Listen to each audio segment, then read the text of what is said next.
All right, good morning. It is time for rant round two. Ranting, ranting and raving round two this morning. Whatever. Um, so yeah, now I'm in my office and I am. Hold on, I'm getting a text. Is this going to stop my thing? I'm only 25 seconds in, so I don't care if it does. Let's see. Oh, that's convenient. Okay, cool. Anyways, um, yeah, so I was about to watch some videos, but I was like, I can't. I got more to say for some reason, somehow, even though it doesn't seem like I do. So I'm looking at like some notes that I've sort of left myself that was going to eventually culminate into something. And I got this little thing that I started about worldly wisdom versus godly wisdom. And it's kind of like half done. Um, but, hopefully I can build on it later or whatever. I don't quite know what I would need for it to feel done. And sometimes I just start putting stuff down, and like things sort of harmoniously come together. And I think I was just waiting for this to sort of do that. But I just feel like time is short, and um, I saw a video that was saying like this is the last hour, and it's like, yeah, that feels appropriate. The last days were like 30 years ago. This is the last hour that we're in. And I mean, we can talk about the current events and all that stuff that honestly, in an annoying way, is making people more confident to speak out about this being the last hour. Um, Annoying because, I don't know, like it's total valid behavior to look around at the times and go, hey, man, we're in the last days. But it's really kind of annoying to see people who, a day before wouldn't have had would have been making fun of you. And now they're just going out and speaking confidently and boldly. And I mean, I hope for their sake that this really is like the last push, because if it's not, then they're going to be looking stupid, and they're going to know what it feels like. But yeah, so the last hour is what we're in. And I'm feeling like there's not that much that I can do, but um, what there is to do, I'm going to try to do. Oh my God! There's a child outside of my door and she scared me. Oh my God. It was like you're like a ghost. Oh, I don't know. Yours is the one that, I think you left it out there. I don't know. Are you the first one awake? Okay, shut my door, please. Or not. It's still kind of early. It's like 8:30ish or something. So yeah, I'm just like, what can I say? Um, so worldly wisdom versus godly wisdom.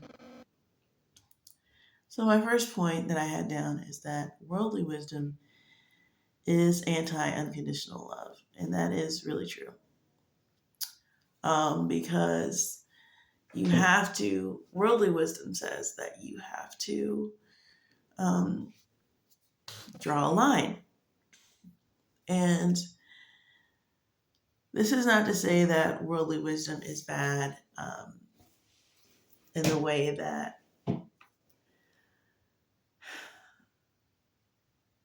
like, this is not a video that's saying, like, don't have worldly wisdom. Like, by all means, don't have it. But it is not this thing that's like, I don't want to imply that godly wisdom is somehow like obvious and easy to do. This is the rub. This is what um, separates the sheep from the goats, is being able to reject worldly wisdom and realize that it eventually leads to death. Like that scripture, there's a way that seems right to a man, but in the end leads to destruction. So worldly wisdom is designed, I'll say, but it's designed to work for a good long while, and then you get to the end of it. And you either realize that it's all leading to destruction, which is kind of rare to realize that. It's more common to realize like that you yourself just simply cannot figure it out, and that you need God to help you. And then God helps you with godly wisdom. He gives you this other thing to do that would seem in any other scenario to be contrary or anathema, but after you've had however many decades of trying to do things yourself, you become open to the godly wisdom. And so then you try it and you realize, oh my gosh, this is what it is. So that, I would say, is the most common common way that people sort of join the flock. So this is more hopefully to sort of hasten the journey here, because you don't have time to completely try out the worldly wisdom and see that it's not going to work for you. Like, we don't have that time anymore. I got to close this door because I can't have any more children sneaking up on me. It's kind of crap on me. That was crazy. I don't even know what made me turn around, dude. That was freaky. Anyways, so yeah, worldly wisdom is an anti-unconditional love, because in large part because worldly wisdom prioritizes the life that you're currently living over some potentially hypothetical theoretical life after you die. So if that's limiting your time to 80 years. So you only have 80 years to do every cool thing there is to do. You might have eternity, but you don't know that for sure. So what you're not going to do is have your life be not all the stuff that you want to do. So if you're with somebody and they are in the least bit not compatible, not supportive, they've got problems, they've got baggage, all these other things,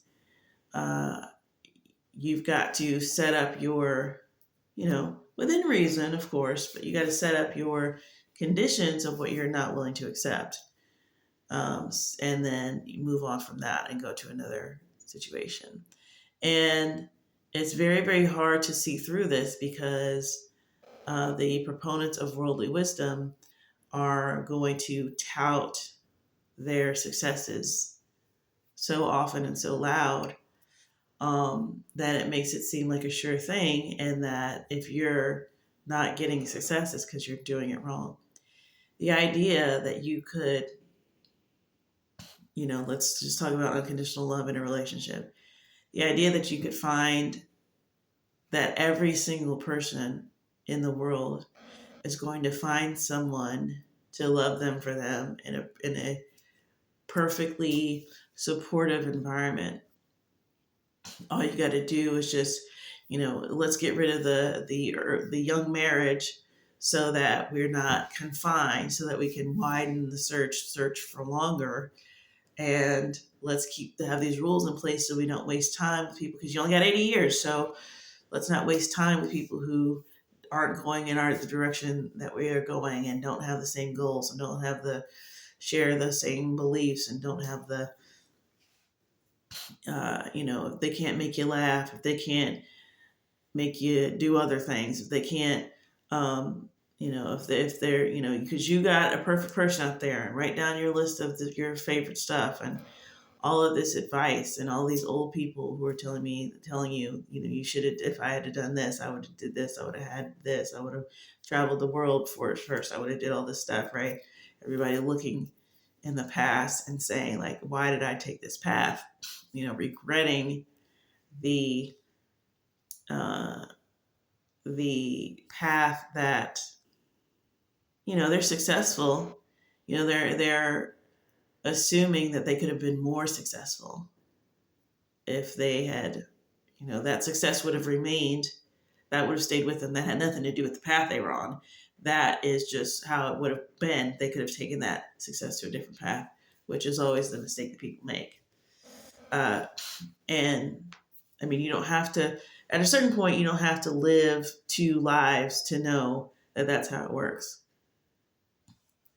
You take one path and you go, oh man, I should have taken the other one, because at least I would have had this and that. Well, yeah, you would have had that and that, but you would have lost. You wouldn't have had everything that you had on this path on top of it. Like, it's not how it works. So, anyways, so yeah, it's anti-unconditional love. And so what that ends up doing when you have everybody doing an anti-unconditional love path of worldly wisdom, because they're all under the impression that there's a right person out there for everybody, and all of this stuff. And I mean, is that true? I think to a degree it is, but then also, this is again where free will comes in, and not everybody is going to choose to do right by you. Not everybody's going to choose to not be selfish, or stuck in their trauma, or do better, learn something different that they haven't learned before. So in this life, we choose to make decisions that either make our relationships be the best they can be or not.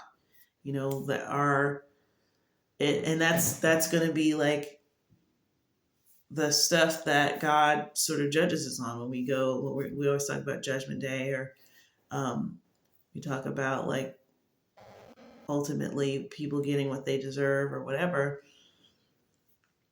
The deeds, the things that you built, your garden is going to tell who you are. Like, you can't fake that. The circumstance didn't make you be the way that you are. You are the way that you are, and the circumstances brought those things out. So, which worldly wisdom will tell you that it's outside of you that's making things happen to you. It's this thing happened to you, and you're poor, and you're this, and you're socioeconomic, blah, blah, blah, right? So, even though we see these examples, you go, wait, well, what about those are considered exceptions to the rule? But it's the kind of thing like, you don't need but one exception to a rule for it to make that rule not true. If nobody can run the minute mile or whatever, if that's the rule is that no one can do it and one person does it, then it's possible. So you got to know which metaphor to apply to what situation. So if somebody coming from the same socioeconomic background as you is a success, and you aren't, and I mean identical, these studies have been done already. Nobody wants to go, well, what's really going on here? Nobody wants to overturn the worldly wisdom. But anyways, even though that would open the possibilities to everybody, it also, like I was explaining in the previous video that I haven't watched, so I don't even know what I said, but I do remember talking about how truth sort of discriminates in this way and disqualifies in this way, where um, the nature of it. It's like it's like when somebody, for every person that gets a miracle and how amazing that miracle is, someone else did not get that miracle. When Jesus came to the earth, he did many miracles, but there was a whole world that he never got to, and he there were people that didn't get a healing that he didn't, see or whatever. If he didn't go there, it didn't happen. When he was a child and Herod killed all the babies under a certain age, that happened. All the babies got killed. Like, there was a genocide trying to get the Messiah. And God allowed that to happen, meaning Herod had the authority to do it, and he did it. And so there was no miracle train that came and resurrected the babies or anything like that. Like, they died. They went to heaven, but they died in pursuit of this Messiah. And God knew that was going to happen. It's like, these are things that people won't sit with for more than 30 seconds because it's just like, well, no, that doesn't make any sense. So, no. But we see that in the world more often than we don't. So, that might be true. Like, you might have to just accept that that's what happened. Oh, here comes another one. Close my door, please. Thank you. You're having school today. Anyways, so, yeah, so back to the unconditional love. So when you have an anti-unconditional love wisdom that everyone is following, it causes there to be intimacy problems from the jump. It causes people to have to lie to make the cut because everyone is got their standards out. And so yeah, you're going to have some success stories. It's going to work fine to a degree. It's going to work for people, the people that would have been fine in either system, whether there was conditional love or not. They're always going to have success, because they have the character or whatever they need to be successful in that system. But there's a lot of people out here that need the unconditional love to get something. They don't have, the beauty or the this or the whatever they do to be a shoe-in. They need that unconditional love aspect of it. And so, it's very plainly obvious to me, like, what's the main problem is with, what is that noise? Maybe that's just the toilet. What's going on with, like, the intimacy situation with people picking partners, and it's just, like, sad to watch. And here comes the last one. You're having school today, so don't get comfortable. Close my door. Thank you. It's sad to watch it over the years just kind of worsen, and have the circumstances worsen and the standards get lower, and the horror stories get more extreme, and the whole thing breaking down because people are refusing to, I don't know, well, they're not refusing offhand, but they're suffering, and then you offer them the solution. And it's like, well, no. And then it's like, oh, so this is just going to happen. It's like listening to someone complain about their situation or cry about their situation. It's like, well, have you tried this? And then you see, like, oh, this isn't going to get better anyways. So another thing that I've noticed is that with particularly, like, relationships and this worldly wisdom, they've got a set of rules of, like, what to accept, And they've got these little mantras and these little nuggets, just like um, you would see in a church, in a Christian church setting or something. And so there's a lot of like shame um, that surrounds certain things. Like you can't tell people that you took your cheating boyfriend back. You can't tell people that you gave this person, when you go back and tell the story about, well, this guy told me this, and then everybody feels bad for you, like, or everybody is like, could you like believe that? You got to come up with like why you were so naive about this and that.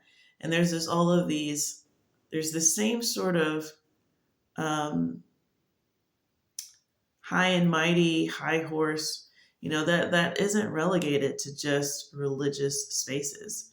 That is a human thing. And you see it openly. Sometimes people will be not, when you're not guarding against it, it just kind of is openly there. And so you see it very often with relationship stuff where people don't really want to tell you the real truth of stuff because you're going to get judged. Everybody's going to judge you. Like, and they're going to be like, how? And it's not their situation. So they can just be like, sis, how did you, whatever. I like watched, there's this TikTok of this lady who she had like 3 kids by the same guy, but it had been like this on and off thing where he would leave her and go to this other girlfriend. And, or she would find out that that's where he was and go get him. And it became this like basically this thing where they're like, listen, do we want to just do this together? Do you want, like, she can have you like 3 days out of the week or something, like what, like trying to come up with this situation that was working, that was functioning, and it functioned for a while, but it broke down obviously eventually. um, and she had to like leave him and leave that situation. But everybody online was like, okay, and what? And like, she's already sharing the story with you, which she doesn't have to do. It's like, this is where the church comes in clutch, because it's like, we know that we can't judge by human standards. Like, we can have a bad rap for judging, but that's just because people don't like righteousness. They don't like being told, like, hey, maybe you should stop listening to this type of music. And oh my gosh, it's just but like, when people get down in a situation that's like crazy, we don't judge that because we knew that was going to happen. You ain't got the Lord, you don't have the word, and you didn't do anything to, like, so it's just like, ain't nothing to do at that point but listen. And yeah, it's admittedly harder when it's people that you know, or it's somebody that you care about and it hurts you or whatever, and you're just like, well, why would you let that happen? And I don't know, by and large, I feel like humans, I'm kind of an exception to the rule. Maybe I shouldn't say that like that, but I'm very non-judgy. So, um, it's hard for me to get up in arms about people's situations more than most. So, yeah, I mean, that's not me. I mean, I've been told that, and I am just not like that. And I'm always surprised when I see people who are able to sort of guffaw about people's like mistakes. It's like, you do see where we are, right? Do you not live in a body? Like, so anyway, so the worldly wisdom has the same hangups, and it's got the same membership and attendance and worship schedule and all that as God does, except it's none of the benefits. So, and yeah, because it prioritizes this life over eternity, um, it picks and chooses from anything, from, any faith. It doesn't pick a, that's why the road is broad that leads to destruction, because um, they don't have time to, or they yeah, they don't have time to devote their life to one thing long enough to see if that thing is working. Because and then when you got all of these other roads that you could go down, they can't just pick one and stay on it their entire lives. That's, what if there's other stuff? What if there's other stuff? And um so when you've only got a few years on the planet that you know for sure you got to live those out because those are happening for reals, then you got to pick anything, that appeals to you, or anything that works. You don't know what works, but you're going to go in the direction of what appeals to you and start there, because that's what you got the energy to do, what appeals to you. So you see them, that's why it's like, well, we just pick and choose the truth from wherever and nobody quite knows. All of the understanding is coming from a place of like being stuck in this place that is temporal and uh just fleshly temporal things. It's all coming from the one life that they have to live, that they know, that they can feel and touch and put their hands on. And they know that there's another part, but they don't, because they are primarily rooted in this world, this one place of living, this one, it takes precedence over everything else until they get smacked in the face with an idea that the spiritual realm is uh, determining everything, or is supreme, or is more authoritative. And who knows how long that'll take. But, the world, our flesh, the body that we live in, everything tells us to start. When you, like, I think about like adolescence and just the way that you start out as a child and you're able to sort of be more spiritual and you love God and all these things. Then you enter into another phase of understanding. And because you have this experience of moving into a new phase of understanding, you just assume that everything that you learned prior to that was garbage. You don't take it with you typically. I mean, a lot of people just don't. They become, a teenager or whatever, and their eyes are opened to more things that feel more real and more important than whatever you were doing as a child, and you feel like that you're evolving somehow. And so, God and all of these, these ideas are associated with innocence and childhood and just not knowing all the information. And it feels like you can't reconcile any sort of absolute information about God with what you're dealing with now. Everything feels like it's gray and not everything is whatever. And so what people don't realize is that you'll have another,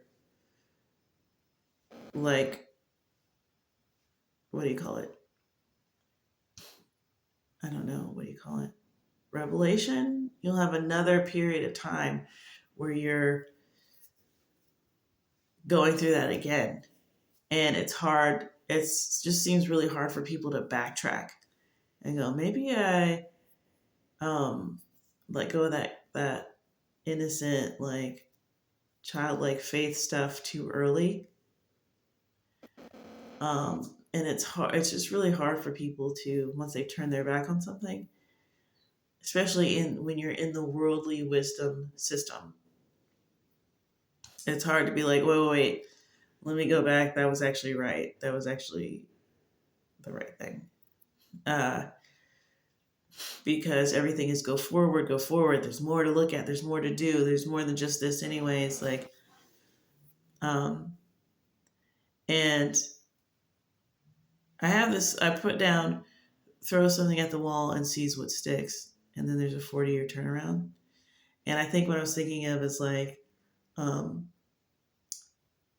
the way that feminism will roll in, or whatever ism will roll in, and it's like, we're going to switch it to this. The kids want to be trans, we're going to let them express whatever other gender that they want. And part of that is the devil presenting a new idea into the water, which always just happens to be some against one of the 10, so in some way. And we just institute it because, oh, okay, well, maybe this will make people happy. Like, maybe this is why people, if we can make more people happy that are unhappy, if these people had this option when they were younger, maybe. So, and then we do that for and we let it destroy or do whatever it's doing for so long. And it's just this, it's like releasing a virus into the thing. And people are getting sick, and it's like, oh, but you just trust, people just trust it. They just trust the thing. So, people are getting sick, and it's like, oh, well, but the immune system will, it'll even out. It's just new. And then after 30 years, 40 years, it's like, some article in the Atlantic about like the whatever stupid thing we introduced and what deformities it caused in the generations afterwards. It's just like, like having to watch that happen, like just on a monotonous scale, like all my entire life. It's just like, I'm ready to go. I've seen enough. But yeah, and so even while they can do that, where they're literally throwing things at the wall, when you just suggest like, hey, can we just, maybe let's just do the Bible? Can we do the Bible? Like there can't be any, like, it inherently cannot trust God, because God will. It's really weird because, like, and I watched a TikTok of this girl the other day, and I couldn't quite tell what she was saying with it, in the sense of like, I didn't know if she was calling this negative or positive, but and she was being super vague, so I wasn't sure where she was going with it. I mean, it was probably about sex. I mean, that's the only thing that people are like vague about, especially in a church setting when they're trying to talk about something. But she was just saying that when she grew up, like, people would say, don't do this, don't do that, and she was taking it to heart. And but she didn't realize that the people around her were not. Like, she was really sticking with it and saying, okay, yeah, don't do these things. Meanwhile, everybody around her was participating. And so she went on to say about how, like, she was trying to say something like how it kept her from like being able to relate to other people because she didn't understand what they were going through. She had never herself gone through it. And I was like, okay, yeah, I understand that a lot. Like, I can get that. But then she was like, I don't know, it was really vague, because then she was acting like that was a bad thing somehow or something. I don't know. But it really is like true. Like, when she said that, I was like, yeah, that's what happens when you follow God and He takes you on this path. You don't even know, like, the way that He just eliminates things from your life, you just don't come across them. So you can't know what your life could have been. It's not like He instantly takes you off of that path, and then you never come across anything dark. So, like, even the fact that she was saying, yeah, the people around me were doing it and she didn't know, means they were keeping it from her because they could tell, and the demons and the dark energy or whatever that was getting those people that didn't have the authority or the right or the jurisdiction to touch her because she had made the decision that she was not going to do those things. Meanwhile, everybody else secretly in their hearts or still planning on doing those things, she was separate from them. When you're a candle and you're just a light, the darkness is fleeing all around you. You don't know that. You don't see that. You're just walking around. And so when people tell you later, like, oh, yeah, we were in all time stuff, you're like, what? And they're coming to you like, oh, yeah, this happened to me. This happened to me. I was at this party and this happened to me. And you're like, when did that happen? You might have been you might even went to the same party, but then you left. You know what I'm saying? Like, so the things of God, like, they take you on this path where when he says that he's going to keep you from, when he says, do these things, follow me, and I will keep you from this and that and the other thing, like, you won't even have a whiff of it because you won't even be with the people that would even cause the thing. Like, you're not going to see, like, oh, I narrowly escaped this thing. You're not even going to see that. You're not even going to see it. You'd be like, escape what? Is that something to escape? Like, what even is that? You're not even going to have the same language. So it's really strange too, because people seem to inherently know, like, if you follow God, you're going to be like, it's like a witness protection program, which I've had another video about. It's like, you're not going to see none of that stuff ever again. And people know that. That's why, you're without excuse. You know God already. You do. God knows you, and you know God. You know him already. You are suppressing that knowledge because you'd rather do other stuff. You don't think it's cool enough that you know God already. Like, and that might sound crazy, but it's just like that. You deny enough. It's just gonna, God is going to give you amnesia after a while. He's just gonna be like, okay, you don't want to know me. You're really not gonna. You're not even gonna recognize me.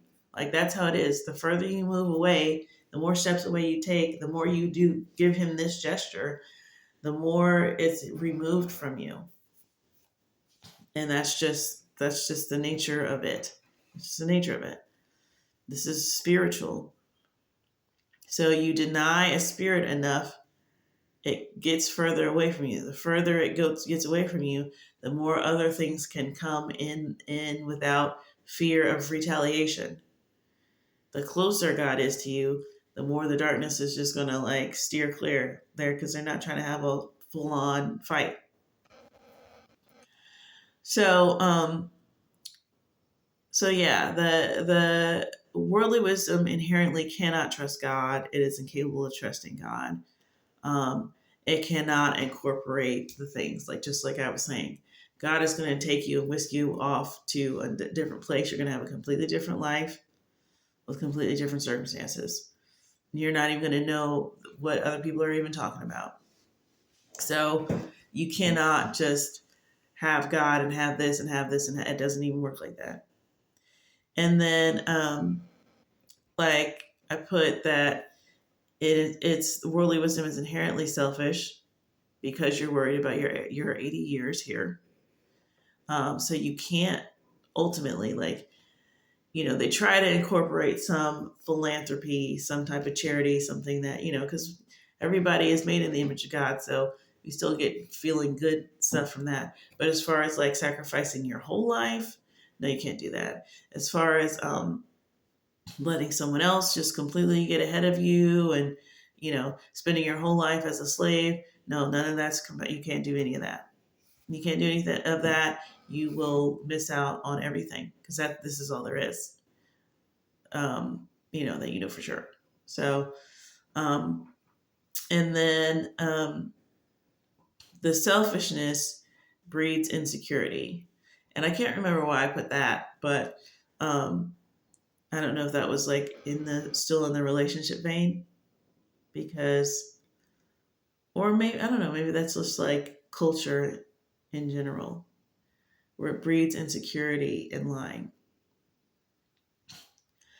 Um, and then here's something that I've noticed too, and this is like back to the unconditional love point, anti-unconditional love. But because we don't know if God is real, we don't know if there's an eternity, we don't know if it's heaven is like the Bible says it is, we don't know the Bible, whatever. Which, when they say we don't know, they're basically saying, they're basically rejecting it. They're not really open to it. Like, well, we don't know. It's an open ended thing. It's like, no, it's rejected, right? By and large. But because they've rejected that, the closest thing to having that, because you still need it, because that is true. God is true. The Bible is true. And heaven and all these things and eternity is within us.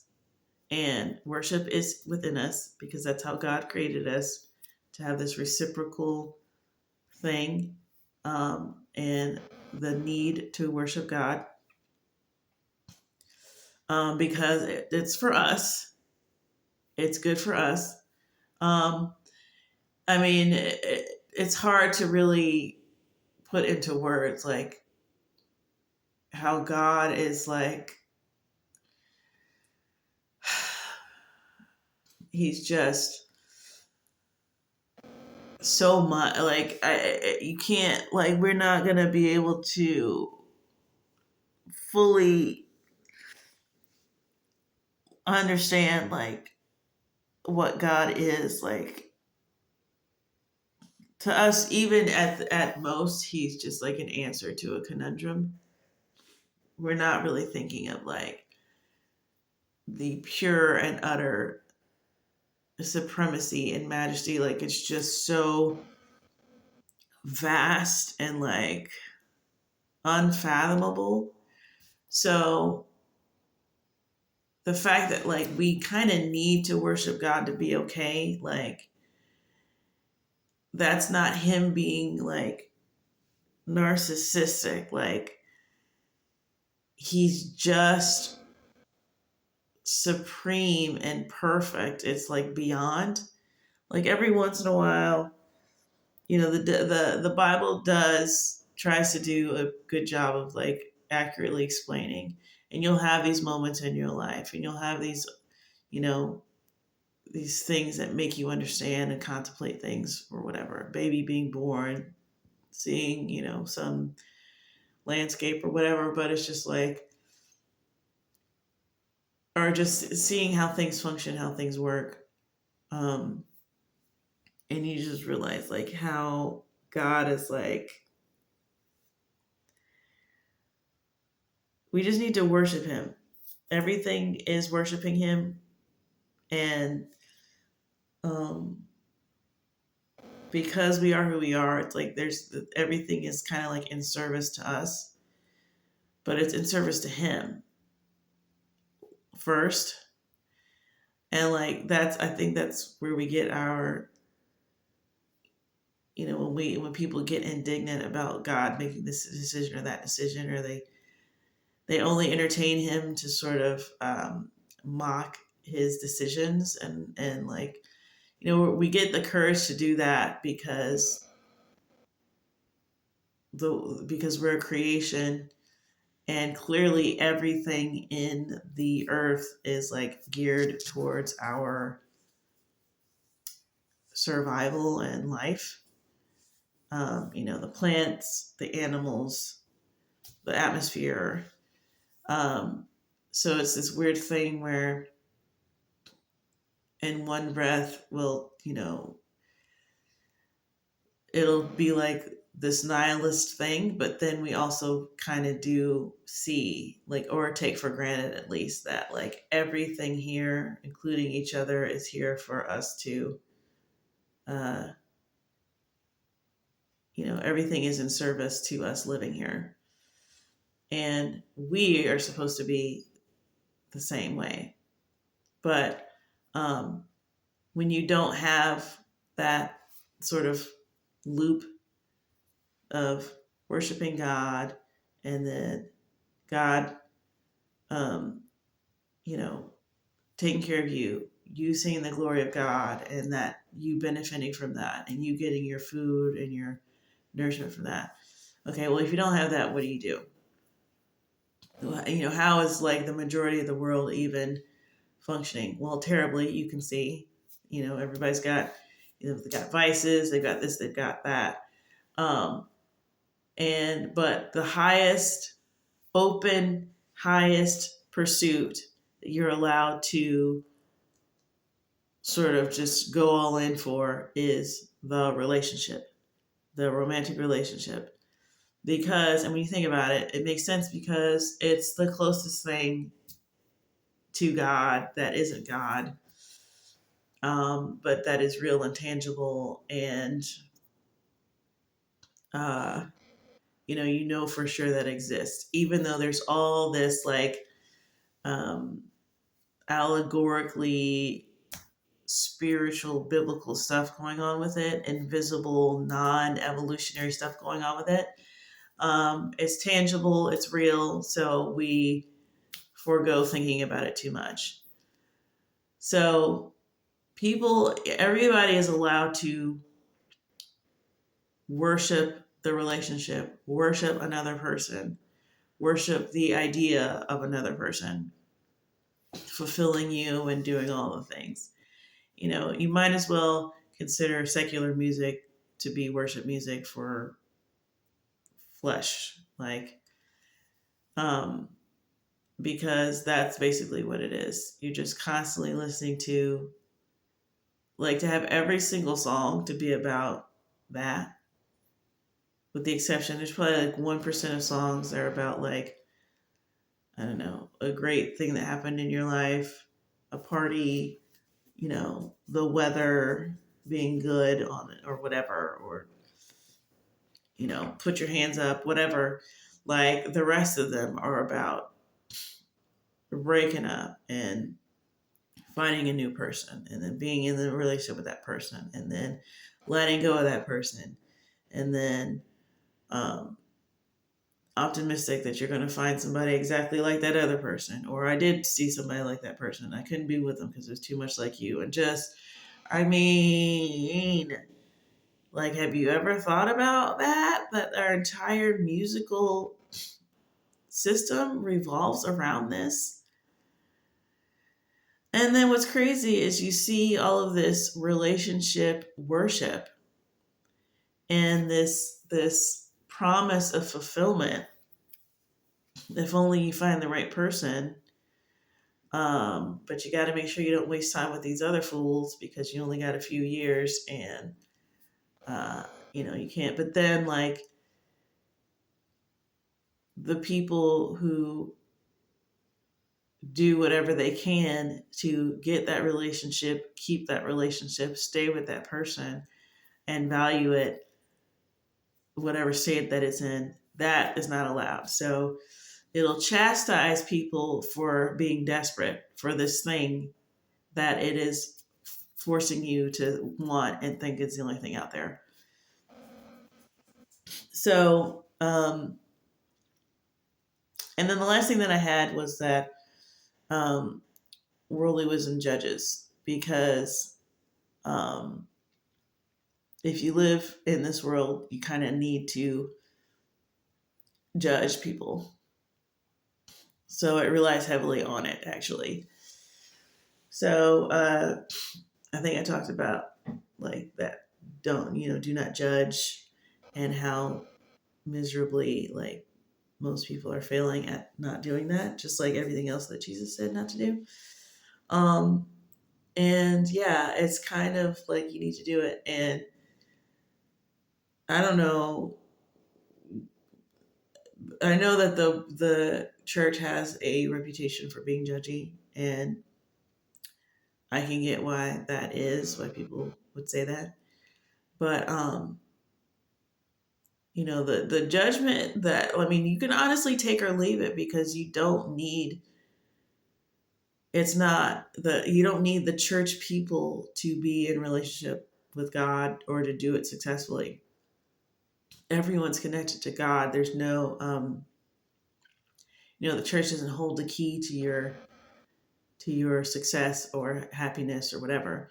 So even with all of the church's flaws, that's not going to get in the way of your life. When you're in the world, I mean, there's the world's judgment literally like chills my bones. They be judging, man. And if without them, that's it. If you're in the world and they judge you, you can't go, your career's over. You're done because they are the ones that run that. God doesn't run it. And so you need the people, you got to beg and plead for your career back and do your apology tour and all that stuff just to survive, because there's no alternative once if you mess up. I mean, you can have a resurgence or you can have a comeback story, but that's got to be manufactured over time. It's just um you're just living for that. So if you're unsuccessful in that, or if you mess up or you make a mistake that you can't recover from, you either got to hide the bodies, you got to kill somebody, you got to do like, because that's it. That's all that you got. And so, a lot of people become Christian that way because they see like, okay, well, there's nothing to do. Like, I'm dead. Like, this is it. It's like having that social credit score. It's like you live by the social credit score, you die by the social credit score. So, if you're not living for God and dying by God, then you're living for the world, and you better not make a mistake. And that's how they keep things in line. That's how they keep, their morals. Everything is centered around this worldly wisdom that leads to death. So, yeah, I think that there's a lot of good things from, Christian, having a Christian background and Christian ancestry that is holding things up and is being taken for granted as something that just humans do, which I've talked about multiple times. So it's hard to detect, but tell you what, in the last days, it's going to be real easy to detect. I mean, actually, not. It won't be, because the world will just be even darker, and people's judgment will be even more skewed, and unfortunately, like, yes, the light will be brighter in a darker place, but um, and that's just the way God designed it that way, because I have been thinking a lot about like that passage. I think it was in Jubilees where Noah was trying to, um, pray to God that to rid the earth of the demons, and Satan was like, you need to leave me a tenth, so that don't you need the world to be, you need people to be sifted, right? I need at least a tenth to still be there to do that. And yeah, I've been thinking about that a lot. It's just like that is absolutely what is going on, where just the system of beyond just us living and existing and I'm a creature and God created me, and the whole God is a kid with an ant farm sort of accusation. But it's like, yeah, there's us, but then there's the second heaven. There's angels and demons and all of these things, and he's using them because they have a vested interest in testing you. God doesn't have to test you. Ultimately, is that what he's doing? Yeah, but it's just like you're getting tested because, um, it's like if you're with God and you choose the God path and you're a light, and the darkness is just being dispelled around you, That's one thing. But it's like every single time that you um, make a choice to choose the good or choose the evil, the devil has his schemes or whatever, and he's able to go to God. I just saw that on something. I think it was a testimony of like a former witch, a warlock guy or whatever. Very interesting. But he said like he would put a hex on people or whatever. He would, do the spells or do and there were certain spells that you needed to have an abortion, like to get to for the spell to work, because it's just like the aborted baby being such a high thing, blood sacrifice thing or whatever. And there are certain things that like he said he would go to the demon, or it was like he would ask the demon or something, and the demon would, I don't remember how he said it. I just remember it ended with like the demon would take it back to Satan, and then Satan would take it to God. Like, but it was like the way that he said it. It was something like where that he didn't want you to see that Satan was taking things to God to get permission to do them. But it's like, yeah, it's like Satan has got warrants out for people. You know what I mean? He's just like, I got a warrant to search this person's whatever. And God has to decide whether he's going to allow it or not. And so sometimes God allows things, but it's like you open the door of death. And sometimes God can preserve people, and sometimes he has to, and all his decisions are perfect. Like, people are going to have a chance. They think that they're not going to, but like they're going to have a chance to, that people want to say, well, what about this God, and what about this, and what about that? And it's like, you're going to get your chance, and you're going to see how you can't indict God on anything. Like, it's going to be arbitrary but necessary. He's transparent, and he's going to let you see what you did and how it got you where you're at. But yeah, it's like the devil uses our lies and our these things that we think are God is trying to limit us and keep us from doing all of these things, and just being like extra, and if you look at a woman with lust, like he's just letting you know that when you open the door, the demons are peeping it, and they're coming up to him and accusing you before the whole thing. It's not just like, these are my rules and this is how. It's not that. There's a whole thing going on besides just you, and it's all working together. But yeah, it's just, I've been thinking about that a lot. But anyway, so there goes another hour of me yapping, and I'm supposed to get the kids ready. So I'm gonna go rush around for a little bit, and I don't know, this might be my last video of the day. We'll see if God lets me go, because I just feel like he's like, you got to do another. Like, I just feel like I cannot. I gotta keep going. I gotta keep saying stuff. I gotta keep making videos. It's crazy. So, yeah. Until next time, y'all.